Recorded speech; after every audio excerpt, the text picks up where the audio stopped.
The audio in this video is so trash. Camera was stood up on this thing. This is the only thing I have to stand it on. So the audio's rebounding from the coke, which is why it sounds bad. But the review's good, so stay with me.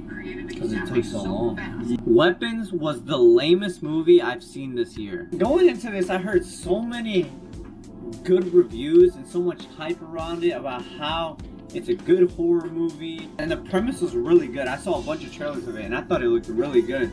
But going into it and seeing that atrocity ruined my night. I just want to say that a couple days ago I watched The Conjuring Last Rites, and I didn't make a review on it because I thought it was okay. I thought that movie was okay, and honestly I could say that it was even bad in my opinion, but after seeing Weapons, it made The Conjuring look like a masterpiece. So I'm gonna go into spoilers, so if you haven't seen it, I know I'm a bit late. I'm like 2 weeks late, but yeah, spoilers. First off, the movie starts off with the atrocious character of the girl. I don't even know her name, but the blonde girl. The movie tries its hardest to make us not like the character, and I was thinking there like, dang, it's gonna take a lot for us to actually end up liking the character. Newsflash, they never made us try to like the character because she sucked the whole movie.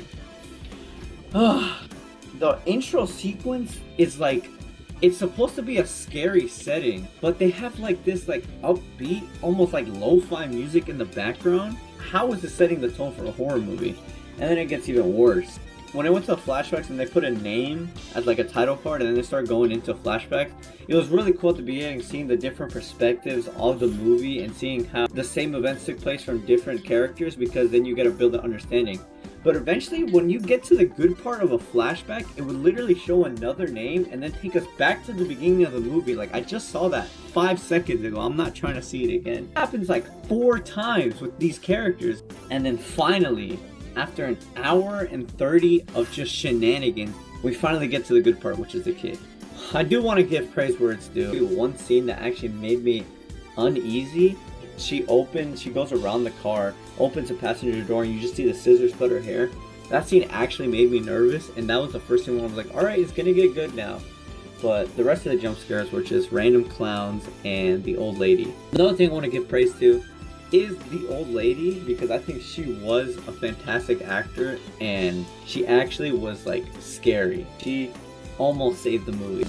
It was all ruined at the end where she started running like the Titans from Attack on Titan chasing the friggin' scouts. Also, in addition to the old lady being a good actor, the little kid playing Alex, he did a really good job. Usually child actors are iffy in the movies, but he did a really good job. Like, you could really sense the fear in his eyes when talking to the old lady. Yeah, the little kid actor and the old lady carried the movie. It's almost like if we cut out the first 3/4 of the movie and just stuck to the kid and the old lady and actually made a horror movie, I think I would have liked it a little bit more. I actually laughed out loud multiple times during the movie. There's like a boy into a house, his son into a house, but he looks up and there's like a giant weapon spinning in circles like you just opened the mystery box. It was like the goofiest thing I've ever seen in my life. There was another scene where they're fighting, the guy would hit him and then it go quiet and then he starts screaming again and then he hit him again.